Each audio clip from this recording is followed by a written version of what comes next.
Tell me about Thibaut Pinot though, because Thibaut Pinot, the eternal heartbreak of the Tour de France, it happened again today, Alex. You could see, on that, even on that first climb, he wasn't riding well. He was struggling. He was laboring. A bunch of his teammates were around him, patting him on the back, giving him encouragement, but it just didn't happen. At one point, he was sitting up on his like standing up on his pedals, stretching his back, which I can definitely relate to. He just didn't have it. He just was empty for whatever reason. He couldn't go. He couldn't put the power down, and very sad day. And he's just going to have to reset and try for a stage win later on. Yeah, it's tragic. After last year, seeing him climb into the car on stage 19, I think it was, when he was in shot of winning the yellow jersey. He's just got to be so gutted. 2 days in a 2 years in a row. It's difficult to see for me, but the guy fights. The guy fights back. I think that we're going to see him later in this race taking some stages. He's that good. He's going to get through this, and man, I hope to see him actually wear that yellow jersey one day. He just comes so close, and just it was sad to Well, see. I will say, Michael, at his age, I'm not sure exactly how old he is, but he's been around enough.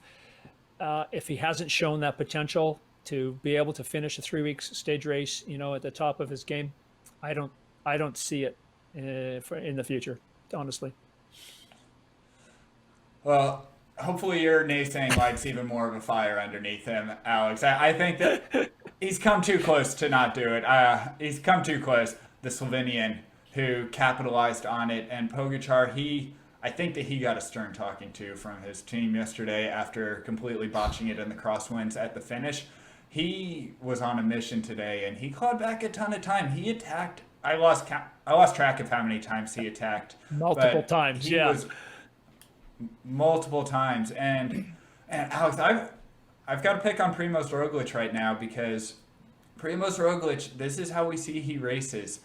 He sees an attack on the mountains, in the mountains. He's feeling strong, and he's immediately on that wheel. He's showing everybody this is no problem. I can immediately follow that wheel. He doesn't need to be following Pogacar right now. Pogacar is a minute and a half down. He's more of a threat to a lot more Yeah. people than just Primoz Roglic. For my money, Primoz Roglic, he's doing the exact same thing he did at the Giro d'Italia last year, where he's strong, he's able to follow everything, so he is following everything. And I'm not convinced that's going to be sustainable for the next 2 weeks. That's right. Yeah, you start burning matches, attack after attack after attack, and okay, he finished fine today, but that's going to catch up to him, in the next 2 weeks if he's not careful. Yeah, but in the end, Pogacar, he did manage to get away solo over the top, just pure persistence and a ton of talent. Pogacar, big winner of the day out of the GC group. He nearly cut his deficit in half, took off some odd 40 seconds, I think, and he is now back in the top 10. Just looking down this list here, Adam Yates. Adam Yates was in serious, serious difficulty going up this climb, but he saved it.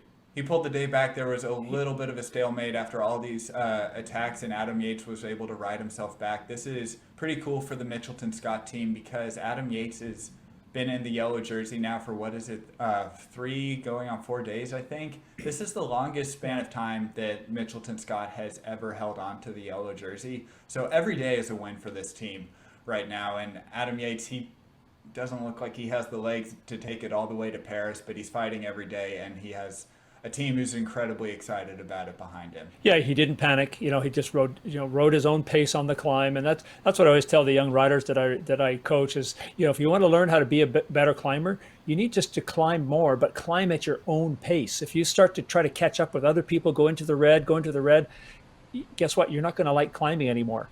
And Adam just did the right thing, just kept it going, and then as soon as the pace eased in the front group, he was able to get back on. So, yeah, chapeau to him for rescuing the day and another day in yellow for tomorrow.